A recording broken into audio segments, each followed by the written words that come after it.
স্বাধীনতার ৫৫ বছর পর দেশের ২০ কোটি মানুষের কাছে প্রশ্ন, বলুন তো বাংলাদেশ কেন স্বাধীন হয়েছিল? পাকিস্তানিরা আমাদের উপর অনেক অত্যাচার নির্যাতন করেছিল, তাই কি নির্যাতন করেছিল আপনি কি জানেন? ২১শে ফেব্রুয়ারিতে মোট কতজন মানুষ মারা গিয়েছিল? সালাম, রফিক, বরকত, জব্বার সহ সর্বোচ্চ ৭ জনের বেশি নাম কোথাও দেখাতে পারবেন না। ১৯৬৯-এর পুরো গণ অভ্যুত্থানে আমানুল্লাহ মোহাম্মদ আসাদুজ্জামান ওরফে আসাদ, মতিউর রহমান মল্লিক, ডক্টর শামসুজ্জোহা সহ সর্বোচ্চ ৫ জনের নাম বলতে পারবেন। যদিও উইকিপিডিয়া সহ বিভিন্ন জায়গায় বলা হয়ে থাকে ৫২ সালের ভাষা আন্দোলনে ৩৯ জন আর ৬৯-এর গণ অভ্যুত্থানে মোট ৬১ জন মারা গিয়েছিল। কিন্তু এই ৩৯ কিংবা ১০০ জনের নামের তালিকা আজ পর্যন্ত কোথাও প্রকাশ করতে পারেনি। ১৯৭১ সালে ভারত পাকিস্তান যুদ্ধের আগ পর্যন্ত এটাই ছিল পশ্চিম পাকিস্তানি শাসকদের হাতে পূর্ব পাকিস্তানের মৃত্যুর মোট সংখ্যা। পাকিস্তানের ব্যাপারে আমাদের যে ইতিহাস শেখানো হয়েছে তার পুরোটাই যে মিথ্যে তার প্রমাণ আমাদের চোখের সামনে আছে। পাকিস্তানি শাসকদের বিরুদ্ধে সব সময় একটি অভিযোগ করা হয়, পশ্চিম পাকিস্তানিরা নাকি আমাদের চরম বঞ্চিত করেছে আর ভারত আমাদেরকে স্বাধীনতা এনে দিয়েছে। যে কারণে ভারতের প্রতি আমাদের সারা জীবন কৃতজ্ঞ থাকতে হবে আর পাকিস্তানকে কাছেই ভিড়তে দেওয়া যাবে না, কারণ তারা আমাদের চিরশত্রু। অথচ রাজনৈতিক কামড়াকামড়িতে দুই পাকিস্তান আলাদা হবার পর থেকে দুই পাকিস্তানেরই ক্ষতি হয়েছে। পশ্চিম পাকিস্তানের অর্থনৈতিক ক্ষতি হলেও বাংলাদেশের আমছালা দুটোই গিয়েছে, আর মাঝখানে লাভবান হয়েছে ভারত।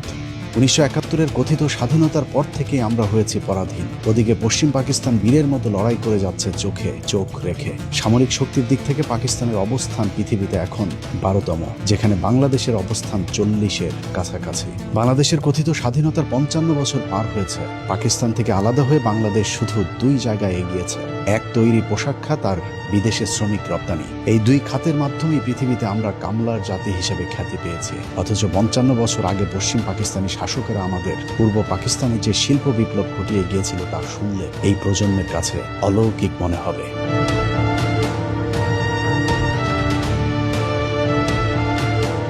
পশ্চিম পাকিস্তান ছিল পৃথিবীর প্রাচীন সভ্যতার অগ্রগামী জনপদের একটি। ১৯৪৭ সালে ব্রিটিশরা ভারত ছেড়ে যাবার সময় বাংলাদেশ অর্থাৎ পূর্ব পাকিস্তানে ছিল শুধু একটি বিশ্ববিদ্যালয়, অথচ পশ্চিম পাকিস্তানে তখন ১১টি বিশ্বের বিখ্যাত বিশ্ববিদ্যালয় ছিল। বিদ্যে বুদ্ধি সব দিক থেকে এগিয়ে থেকেও তারা আমাদের অবহেলা করেনি, বরং টেনে তুলে ধরতে চেয়েছিল। যদিও আমাদের চেতনার যাতনা ২৩ বছরের বেশি দুই পাকিস্তানকে একসাথে থাকতে দেয়নি। পাকিস্তানি শাসকেরা ২৩ বছরে আমাদের পূর্ব পাকিস্তানে যে শিল্প বিপ্লব ঘটিয়েছিল তার পরের ৫৫ বছর পাকিস্তানিদের রেখে যাওয়া সেই শিল্প কলকারখানাগুলো শুধু বন্ধই করা হয়েছে। নতুন করে কোনো শিল্প গড়ে তুলতে পারেনি স্বাধীন বাংলাদেশ। অথচ পাকিস্তান আমলে এদেশে ঘটে গিয়েছিল নীরব এক শিল্প বিপ্লব, যে ইতিহাস আমাদের পুরো এক প্রজন্মকে জানতেই দেওয়া হয়নি।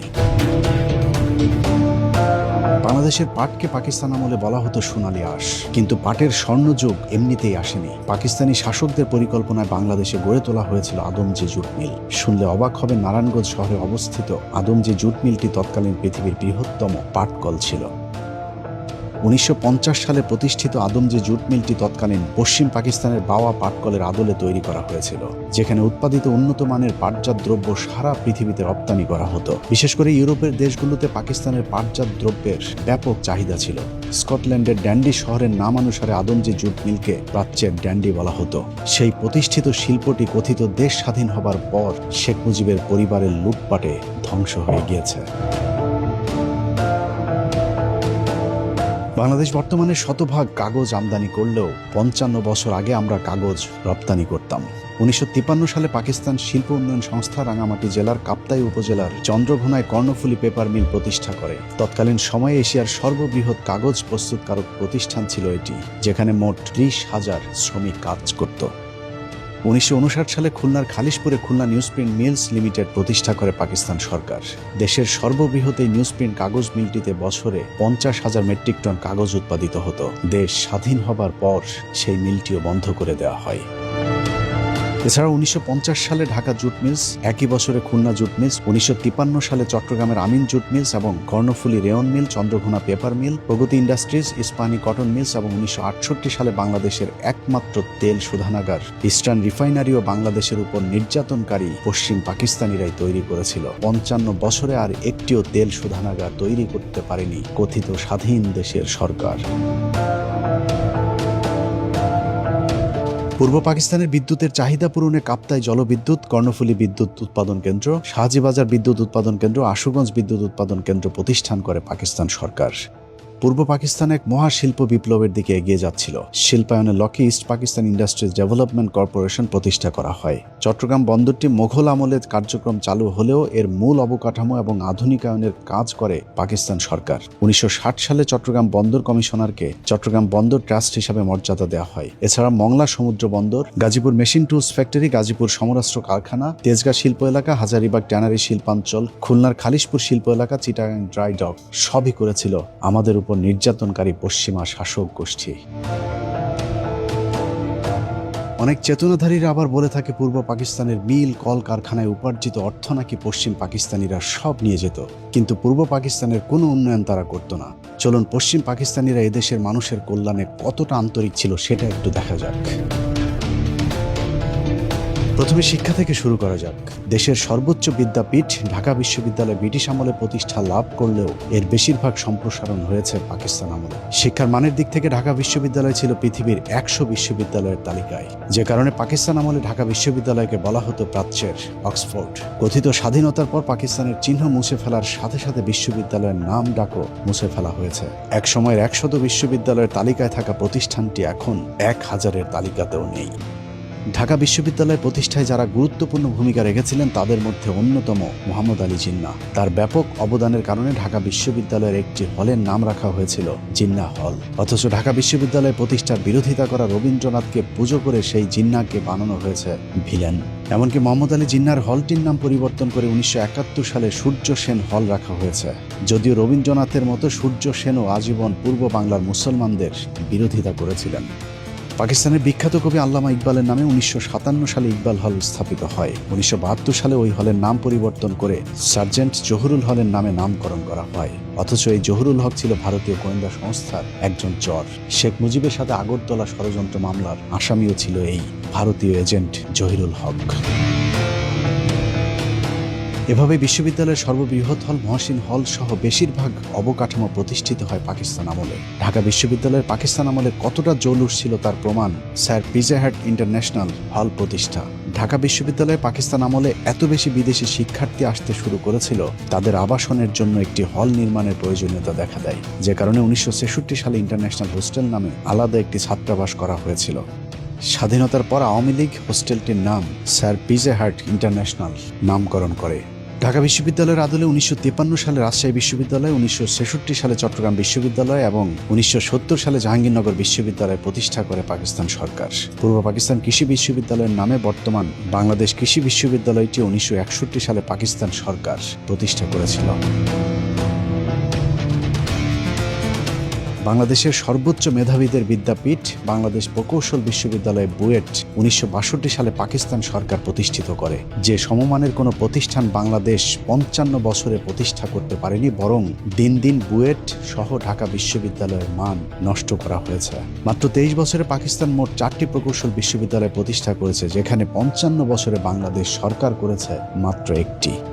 1964 সালে রাজশাহী প্রকৌশল ও প্রযুক্তি বিশ্ববিদ্যালয় রুয়েট, 1968 সালে চট্টগ্রাম প্রকৌশল ও প্রযুক্তি বিশ্ববিদ্যালয় চুয়েট এবং 1969 সালে কুয়েট প্রতিষ্ঠা করে পাকিস্তানিরা। প্রযুক্তিগত দিক থেকে এদেশের মানুষকে গড়ে তুলতে পাকিস্তানিরা যে প্রযুক্তি বিশ্ববিদ্যালয়গুলো করে গিয়েছিল, চেতনাধারীরা সেই প্রতিষ্ঠানগুলোকে আজ তিলে তিলে শেষ করে দিয়েছে।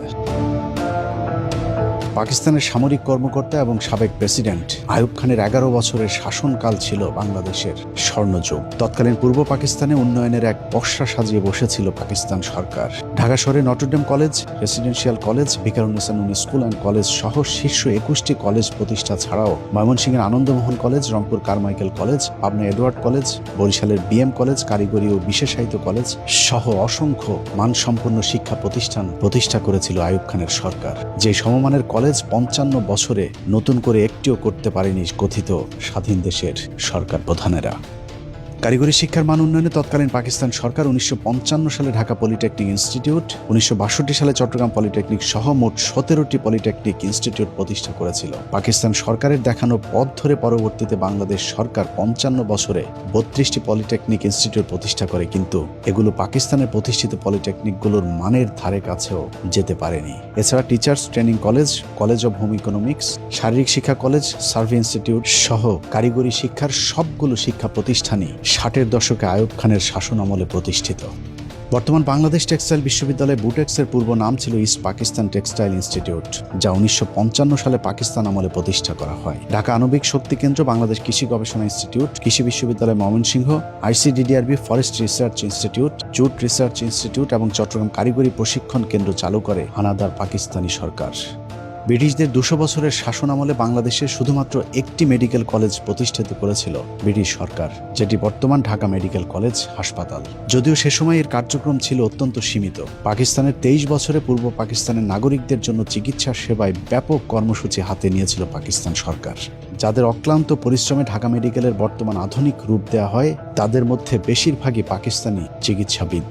এসব চিকিৎসকদের মধ্যে উল্লেখযোগ্য ফরেন্সিক মেডিসিনে doctor M Hossain, neurologist Muzaffar Khan, pharmacology বিভাগের প্রফেসর আলতাফ আহমেদ, প্যাথোলজি বিভাগে প্রফেসর আনোয়ার আলী এবং ডাক্তার কাজী আব্দুল খালেক, স্ত্রীরোগ ও প্রসূতিবিদ্যায় প্রফেসর হাবিবউদ্দিন আহমেদ ও প্রফেসর হুমায়া সাইদ, মেডিসিন বিভাগে অধ্যাপক নোয়াব আলী ও প্রফেসর মোহাম্মদ ইব্রাহিম, সার্জারি বিভাগে লেফটেন্যান্ট কর্নেল গিয়াসউদ্দিন এবং প্রফেসর আমির উদ্দিন প্রমুখ, যাদের সকলেই পাকিস্তানি চিকিৎসক ছিলেন।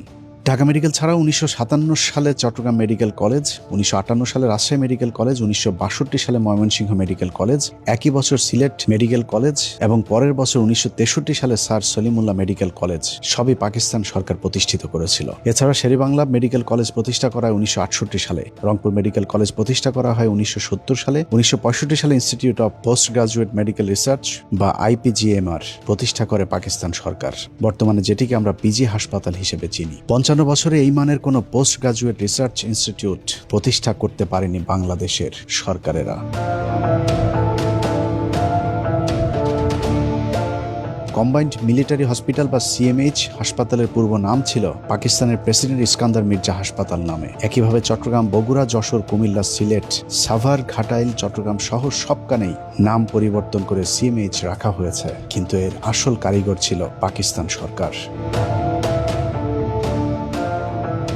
অনেকেই বলে থাকে সশস্ত্র বাহিনীর চাকরির ক্ষেত্রে পাকিস্তানকে বঞ্চিত করা হতো, কিন্তু বাস্তবতা হলো সুঠাম দেহের অধিকারী পাকিস্তানিদের জন্য ব্রিটিশ এবং জার্মানির আদলে অনেক আগে থেকে ক্যাডেট কলেজ প্রতিষ্ঠা করা হয়েছিল পশ্চিম পাকিস্তানে, কিন্তু পূর্ব পাকিস্তানে 1947 সালের আগ পর্যন্ত কোনো ক্যাডেট কলেজে ছিল না। পশ্চিম পাকিস্তানের সরকার সেই বৈষম্য দূর করতে 1958 সালে ফৌজদারহাট ক্যাডেট কলেজ, 1963 সালে ঝিনাইদহ ক্যাডেট কলেজ এবং মির্জাপুর ক্যাডেট কলেজ, সবশেষ 1965 সালে রাজশাহী ক্যাডেট কলেজ প্রতিষ্ঠা করেছিল পাকিস্তান সরকার, যাতে পূর্ব পাকিস্তানের নাগরিকেরাও সশস্ত্র বাহিনীতে যোগদানের জন্য দক্ষ হয়ে উঠতে পারে। এখনও পাকিস্তান সরকারের তৈরি করে দিয়ে যাওয়া সেই ক্যাডেট কলেজগুলোই বাংলাদেশ সেনাবাহিনীকে টিকিয়ে রেখেছে। এছাড়া দক্ষ নৌবাহিনী গড়ে তোলার লক্ষ্যে 1962 সালে প্রতিষ্ঠা করা হয় দ্য মার্কেন্টাইল মেরিন একাডেমি, বর্তমানে যার নাম বাংলাদেশ মেরিন একাডেমি। সেটি এখন পর্যন্ত দেশের নৌবাহিনীর প্রধান শক্তির উৎস। বাংলাদেশকে একটি আধুনিক ও শিল্পোন্নত পরিকল্পিত দেশ হিসেবে গড়ে তুলতে পাকিস্তান সরকার যা যা করা প্রয়োজন সবই শুরু করেছিল। ঢাকা শহরের গুলশান, বনানী, ধানমন্ডির মতো পরিকল্পিত আবাসিক এলাকাগুলো পাকিস্তান সরকারের পরিকল্পনায় করা। সম্প্রতি পূর্বাচল ও বসুন্ধরা আবাসিক এলাকা ছাড়া 71-এর পর এদেশের সরকার কোনো পরিকল্পিত আবাসন গড়ে তুলতে পারেনি। অবকাঠামোগত দিক থেকে বাংলাদেশের স্বর্ণযুগ ছিল পাকিস্তান আমল। ঢাকা চট্টগ্রাম, ঢাকা রাজশাহী, ঢাকা সিলেট, ঢাকা খুলনা সহ দেশের প্রায় সবকটি মহাসড়ক পাকিস্তান আমলে নির্মাণ করা হয়েছিল। এছাড়াও দেশের গুরুত্বপূর্ণ প্রায় সকল অবকাঠামোগুলো পাকিস্তান সরকারের করা। যেমন 1968 সালে চালু করা হয় কমলাপুর স্টেশন, যা তৎকালীন পৃথিবীর অন্যতম নির্মাণ শৈলীর একটি। শাসন ব্যবস্থায় সমতার লক্ষ্যে পাকিস্তান সরকার 1961 সালে জাতীয় সংসদ ভবনের নির্মাণ শুরু করে, যা এখনও আধুনিক স্থাপত্য হিসেবে বিবেচিত হয়। এছাড়া বায়তুল মোকাররম, ইসলামিক একাডেমি বা বর্তমান ইসলামিক ফাউন্ডেশন, মিরপুর চিড়িয়াখানা, কুর্মিটোলা বিমানবন্দর, বাংলা একাডেমি, রামপুরা টেলিভিশন ভবন, ঢাকা স্টেডিয়াম, ঢাকা জাদুঘর, হোটেল ইন্টারকন্টিনেন্টাল সহ বেশিরভাগ প্রতিষ্ঠানগুলো পাকিস্তান সরকারের হাত ধরে প্রতিষ্ঠিত। কথিত স্বাধীনতার পর শেখ পরিবার আর আওয়ামী লীগের দলীয়করণ আর লুটপাটে নতুন কোনো প্রতিষ্ঠান গড়তে পারেনি, বরং পাকিস্তানের রেখে যাওয়া প্রতিষ্ঠানগুলোকে ধ্বংস করে দেওয়া হয়েছে দিন দিন। বাংলাদেশ বেতার 1939 সালে ব্রিটিশ আমলে প্রতিষ্ঠিত হলেও রাজশাহী, চট্টগ্রাম, খুলনা, রংপুর, সিলেট বেতার কেন্দ্র প্রতিষ্ঠা করে পাকিস্তান সরকার। ঢাকা নিউ মার্কেট সহ সারা দেশের জেলা ও বিভাগীয় শহরগুলোতে নিউ মার্কেট গড়ে তোলার পরিকল্পনাও পাকিস্তান সরকারের। 1971-এর পর গেল 55 বছরে বাংলাদেশে যত উন্নয়ন হয়েছে, দুই পাকিস্তান একসাথে থাকলে এসব উন্নয়ন আরো 50 বছর আগে হতো। বাংলাদেশের মানুষের কাছে রূপপুর পারমাণবিক বিদ্যুৎ কেন্দ্র নতুন বিষয়, কিন্তু জেনে অবাক হবেন রূপপুর পারমাণবিক বিদ্যুৎ কেন্দ্রের কাজ শুরু হয়েছিল 1961 সালে। সম্ভাব্য জায়গা হিসেবে রূপপুরে নির্ধারিত হয়েছিল বিদ্যুৎ কেন্দ্রটি। সেই লক্ষ্যে মার্কিন সরকারের কাছ থেকে অর্থ এবং প্রকল্প রক্ষণাবেক্ষণের জন্য প্রায় 200 কর্মকর্তাকে বিদেশে প্রশিক্ষণের জন্য পাঠানো হয়েছিল। এছাড়া 90-এর দশকে উদ্বোধন হওয়া যমুনা সেতুর প্রস্তাবও 1966 সালের অধিবেশনে পাশ করা হয়েছিল। পাকিস্তান সরকারের এসব কর্মকাণ্ড এখনও উইকিপিডিয়াতে দলিল হিসেবে রয়েছে। শুধু অবকাঠামোগত উন্নয়ন নয়, বাংলাদেশের সব অর্জনের গোড়াপত্তন হয়েছিল পাকিস্তান আমলে, আর কথিত স্বাধীনতার মধ্য দিয়ে আমরা সব হারিয়েছি। এই ধরুন 60-70-এর দশকে পশ্চিম পাকিস্তানিরা পূর্ব পাকিস্তানের ফুটবল আর ক্রিকেটে যে উন্নয়ন করে দিয়ে গিয়েছিল, তারই ধারাবাহিকতায় 80-90-এর দশক পর্যন্ত চলেছে বাংলাদেশ। 90-এর দশক পর্যন্ত ফুটবলের যে জনপ্রিয়তা ছিল, সেই ধারাবাহিকতা রক্ষা করতে পারলে বাংলাদেশ এখন হয়তো বিশ্বকাপের মঞ্চে খেলত। তৎকালীন সময়ে আবাহনী মোহামেডান ফাইনাল খেলাকে কেন্দ্র করে সরকারি ছুটি পর্যন্ত দিতে বাধ্য হয়েছিল তখনকার সরকার। অনেকেই বলে থাকেন পূর্ব পাকিস্তানিদের নাকি তেমন পাত্তা দিত না পশ্চিম পাকিস্তানিরা, অথচ 1970 সালেও যুক্ত পাকিস্তান ফুটবল দলের অধিনায়ক ছিলেন বর্তমান সংসদের মাননীয় স্পিকার মেজর হাফিজ উদ্দিন আহমেদ।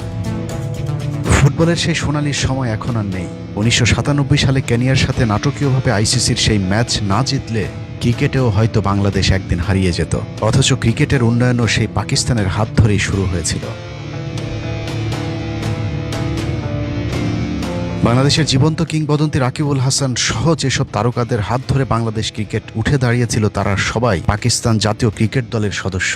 তাদের কারণে আমরা আজ বিশ্ব ক্রিকেটের শক্তিশালী দল হিসেবে পরিচিতি পেয়েছি।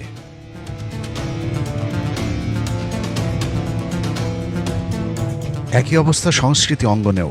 বাংলাদেশ চলচ্চিত্রের যত নক্ষত্র সবই পাকিস্তানের তৈরি। तूने मुझे धोखा दिया है, मेरी मोहब्बत का मजाक उड़ाया। तेरी भोली भाली सूरत को देखकर मैंने ये समझा था कि तू जंगल का वो फूल है जिसे रात के होठों ने अब तक नहीं छुआ। लेकिन ये मेरी भूल थी, तू एक जहरीला कांटा निकली। ये सब तुम क्या बोल रहे हो बाबू? मैं तो कुछ नहीं समझी। क्यों कर समझेगी? तूने ना कहा था कि हम पहाड़न जब किसी को मन देते हैं तो फिर कभी वापस नहीं लेते। রাজ্জাক, শাবানা থেকে শুরু করে ববিতা, রুনা লায়লা, সাবিনা ইয়াসমিন সকলেই পাকিস্তান আমলে উঠে আসা শিল্পী।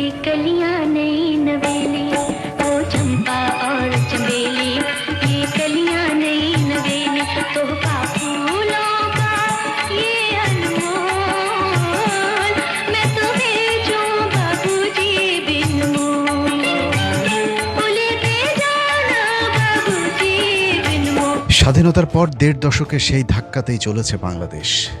কথিত স্বাধীনতার মাধ্যমে আমরা পেয়েছি জাহেদ খানার, মমতাজদের মতো শিল্পী। বাংলাদেশের পাকিস্তান আমলে পাওয়া সব অর্জন ধ্বংস করে বাংলাদেশের মানুষ এখন পুরোপুরি ভারতের সংস্কৃতি নির্ভর হয়ে উঠেছে।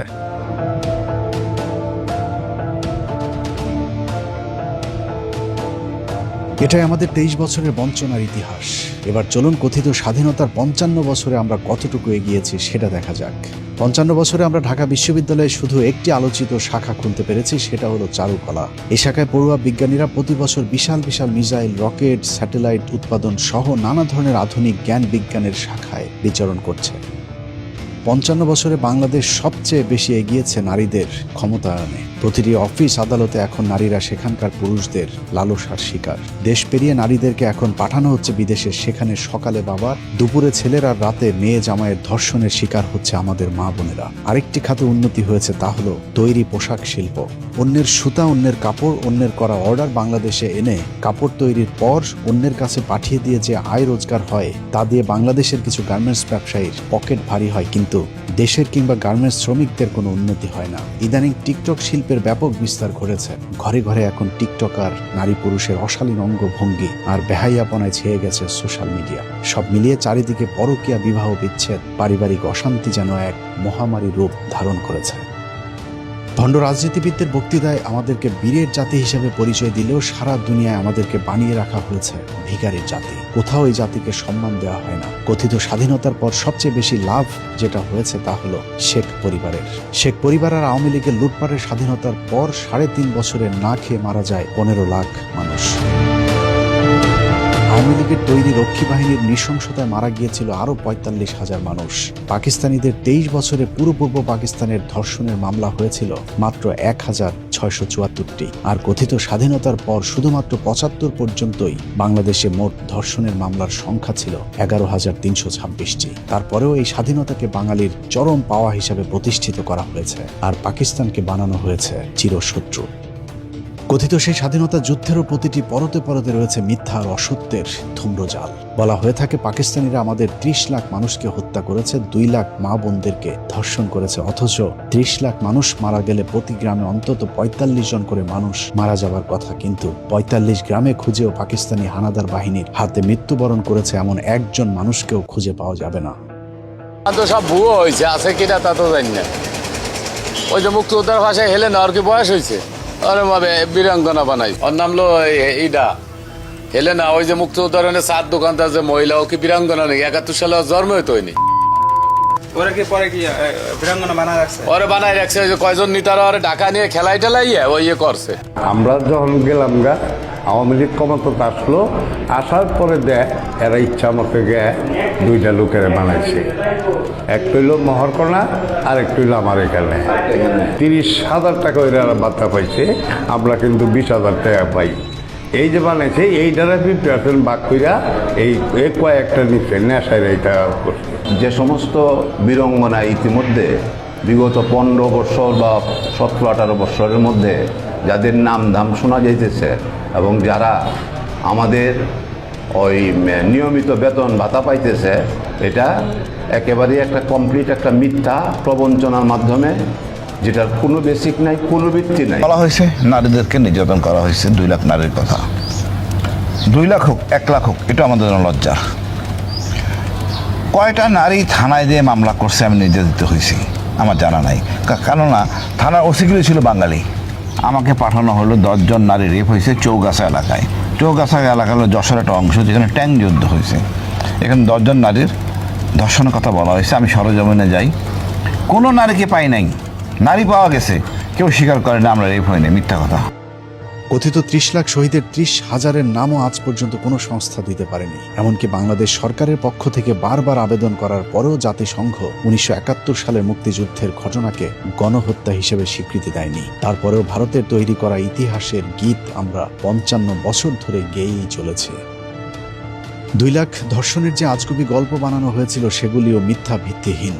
সারা দেশে ঘুরে যে কজন কথিত বীরাঙ্গনা পাওয়া যাবে, তারাও এলাকায় চিহ্নিত দেহ ব্যবসায়ী। কেউ কেউ সরকারি ভাতার জন্য নিজেদের নামের সাথে বীরাঙ্গনা যুক্ত করেছে। নিয়ে 2 জন পাক বাহিনী সিরিয়াল হইলে আমার কি করছে করতে বই খালায় আমি জানি না। ওনরা নিয়ে কেমন নিয়ে কি আসছিল, এরপরে ওই কমান্ডারে আর কি উদ্ধার করছে। খালায় সঠিক খবর করতে পারবো। কেউ কোনো ফেন্দনে কাপড় রাখে নাই, মাথায় চুল রাখে নাই, সব ফালাই দিছে কাটটা। উদ্ধার করার পরে এই হেমায়ত বাহিনী আনলো। এরপর আইনে আবার শেখ মুজিবের দ্বারে পাইলো। শেখ মুজিবের কাছে আমাকে নির্যাতনী হিসাবে গ্রহণ করিয়ে নিছে। অনেক কিছুই হয়েছে, গ্রহণ করিয়ে পর আমরা যেমনি বাপের দেশে কেউ ঠাই পাইনি। ওই সময় শেখ মুজিবের দেখছিলেন? আপনাদের? হ্যাঁ, শেখ মুজিবের দেখিনি। তাই যুদ্ধের সময় মুজিবের সাথে কোথায় দেখা হচ্ছিল আপনাদের? গোপালগঞ্জে? গোপালগঞ্জ না ঢাকা বয়ে জানি করতে না, সেটাই এইরকমই গোপালগঞ্জ নাহলে ঢাকা। পাক শাকের কাজ করতাম, তখন বললো যে কে কোন কাজ করতে পারবি বল।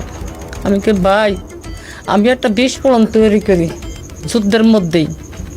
তখন আমি কি করলাম, একটা পাঁচফোড়ন তৈরি করলাম, কিছু ছাই, তামুকের ফাঁকি, মরিচের ফাঁকি দিয়ে ছোট্ট ছোট্ট করে গোল্লা বানাইয়া এক একজনের হাতে দিতাম। অনেক মানুষ ছিল, এদেরকে হাতে দিতাম, ওরা গাছের আগায় আগায় থাকতো।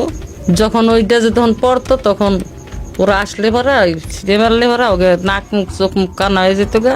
তখন ওদের অস্ত্র আমরা চিনে এনে মুক্তিযোদ্ধাদেরকে দিতাম। বহু অপারেশন করছি আমরা নিজের হাতে। না হইলে কমসে কম আমার এই হাত দেয়, না হইলে 2 থেকে 500 আমি মারছি। আমি 11 জনের জীবিত অবস্থায় তাদের পুরুষঙ্গ কেটে লেছিলাম কাশি দিয়া, বব কাশি দিয়ে কাইটটা আমি টাকি মাছের মতন শুটকি দিছিলাম। এভাবে পাকিস্তানিদের সাথে আমাদের চরম দূরত্ব তৈরি করে আমাদেরকে পরাধীন করে রেখেছে ভারত। একটি স্বাধীন জাতি হিসেবে ন্যূনতম সম্মানটুকু আমাদের নেই। পৃথিবীর সবচেয়ে ভয়ঙ্করতম সীমান্তে আমরা বসবাস করি, যেখানে প্রতিদিন পাখির মতো মানুষ হত্যা করলেও তার কোনো বিচার নেই। অথচ পাকিস্তান আর্থিকভাবে খুব সচ্ছল হতে না পারলেও তারা সম্মান নিয়ে বেঁচে আছে। 71-এর যুদ্ধের ধকল এখনও কাটিয়ে উঠতে পারেনি দেশটি। যদিও পাকিস্তানের ব্যাপারে আমাদেরকে যেভাবে জানানো হয় পরিস্থিতি তার সম্পূর্ণ বিপরীত। বাংলাদেশের মানুষকে, বিশেষ করে শাহরিয়ার কবির, বাংকার যোদ্ধা, জাফর ইকবালদের মতো কিছু প্রগতিশীলদেরকে যদি জিজ্ঞেস করা হয় পাকিস্তান সম্পর্কে 2-4 লাইন বলে যান, তাহলে তারা আপনার সামনে যে চিত্র তুলে ধরবে তা যদি সার সংক্ষেপ করা হয় তাহলে ঠিক এমন দাঁড়াবে। পাকিস্তান অত্যন্ত গরিব, পিছিয়ে পড়া একটি দেশ। এই দেশে স্কুল কলেজ কিছুই নেই, শুধু কয়েকটি কওমি মাদ্রাসা আছে যেখানে ককটেল বানানোর প্রশিক্ষণ দেওয়া হয়, যেই ককটেল দিয়ে ভারতের সাথে সীমান্তে তারা যুদ্ধ করছে। পাকিস্তানে কোনো মিল, কল কারখানা কিছুই নেই, যে কারণেই তারা তাদের নিত্য প্রয়োজনীয় জিনিস থেকে শুরু করে ইলেকট্রিক পণ্য, এমনকি মোটরসাইকেল, গাড়ি সবই বাংলাদেশ থেকে আমদানি করে। ওই দেশে কোনো রাস্তাঘাট, ফ্লাইওভার তো দূরের কথা, পায়ে হাঁটার মতো কোনো রাস্তাও তৈরি করতে পারেনি পাকিস্তান সরকার। পাকিস্তানের নারীরা কাঁথা কম্বল গায়ে দিয়ে রাস্তায় বের হয়। লেখাপড়া, চাকরি বাকরি তো দূরের কথা, কোনো নারী রাস্তায় বের হলেই তার গলা কেটে ফেলে পাকিস্তানিরা। কিন্তু বাস্তবতা অন্যরকম। পাকিস্তান এখন পৃথিবীর অন্যতম পরাশক্তি। তারা নিজেরাই এখন ফাইটার জেট তৈরি করছে। মহাকাশেও আমেরিকা, চীনের সাথে তাল মিলিয়ে চলছে পাকিস্তান। ভারতের সাথে পাল্লা দিয়ে সামরিক খাতে বিশাল বিনিয়োগের কারণে অন্যান্য ক্ষেত্রে কিছুটা পিছিয়ে পড়লেও তাদের অবকাঠামোগত উন্নয়ন ঈর্ষণীয়। বিশাল বিশাল সেতু, সড়ক, মহাসড়ক, পর্যটন জোন, চীনের সাথে পৃথিবীর সবচেয়ে ব্যয়বহুল কারাকোরাম হাইওয়ে থেকে শুরু করে কি নেই এখন পাকিস্তানের। দক্ষিণ এশিয়ার সবচেয়ে পরিকল্পিত শহর পাকিস্তানের রাজধানী ইসলামাবাদ। পাকিস্তানের উত্তরাঞ্চলে অবস্থিত গিলগিট বালগিস্তানকে বলা হয় প্রাচ্যের সুইজারল্যান্ড। পাকিস্তানের এত সব সফলতার পরেও ভারতীয় মিডিয়ার দাপটে বিশ্বের বুকে কোন ঠাসা দেশটি। ভারতের অর্থে পাকিস্তানের ভেতরে বিভিন্ন সন্ত্রাসী সংগঠন ইসলামের নামে সন্ত্রাসবাদ চালিয়ে যাচ্ছে। পৃথিবীর কাছে পাকিস্তানকে উপস্থাপন করা হয়েছে এক সন্ত্রাসবাদী রাষ্ট্র হিসেবে, যে কারণে সারা বিশ্বে নেতিবাচক রূপে উপস্থাপিত হচ্ছে পাকিস্তান। সে একই কৌশল বাংলাদেশেও বাস্তবায়নের ষড়যন্ত্র চালিয়ে যাচ্ছে ভারত। এর আগে 5ই আগস্টের আগে কৃত্রিম জঙ্গি নাটক সাজিয়ে বাংলাদেশের মানুষকে হত্যা করেছে তারা। কিন্তু 5 তারিখের পর আওয়ামী লীগ নেই, জঙ্গিও নেই। পুরাতন কৌশলে সুবিধা করতে না পেরে তেহরিকি তালেবানের নামে ভারতীয় গোয়েন্দা সংস্থা নতুন খেলা শুরু করেছে, কিন্তু সেখানেও বাঁধ সেজেছে পাকিস্তান। ভারতীয় সেই ষড়যন্ত্রের হাত থেকে পাকিস্তান বাংলাদেশকে বাঁচিয়েছে, যে কারণে বাংলাদেশের আসন্ন বিপদ থেকে বাঁচার জন্য পাকিস্তানের সাথে এক হয়ে লড়তে হবে ভারতের বিরুদ্ধে। দুই পাকিস্তান একসাথে থাকার 23 বছরে পশ্চিম পাকিস্তানিরা আমাদের সাথে কি আচরণ করেছে সেটা শুরুতেই আলোচনা করা হয়েছে। তারপরেও যুক্তির খাতিরে মনে করুন পাকিস্তান আমাদের সাথে অনেক বৈষম্য করেছে, তারপরেও পাকিস্তানকে আমাদের দরকার, কারণ শত্রুর শত্রু সব সময় বন্ধু। পাকিস্তান বাংলাদেশকে সব ধরনের সামরিক সহযোগিতা দিতে প্রস্তুত। অতএব পাকিস্তানকে আমাদের বন্ধুর মতো পাশে চাই। যারা 71-এর অজুহাতে পাকিস্তানের সাথে বাংলাদেশের সম্পর্ক নষ্ট করতে চাইবে তারাই ভারতীয় আসল দালাল। তারা সব সময় চায় আমরা ভারতের মুখাপেক্ষী হয়ে থাকি। 71 সালের যুদ্ধকে বারবার টেনে এনে দুই পাকিস্তানের মধ্যে সম্পর্কের ফাটল ধরানো হয়। পাকিস্তানের মানুষ যখন পারমাণবিক শক্তি অর্জন করে মঙ্গল গ্রহে যাবার গবেষণা করছে, চেতনার বাংলাদেশ তখন মঙ্গল শোভাযাত্রা নিয়ে ব্যস্ত। অতএব সময় এসেছে সিদ্ধান্ত নেবার। মাথা উঁচু করে থাকতে চায় বাঙালি জাতি। পরাধীন হয়ে পৃথিবীর কোনো শক্তির কাছেই মাথা নত না করে সোজা হয়ে দাঁড়াতে চাই। আল্লাহ হাফেজ।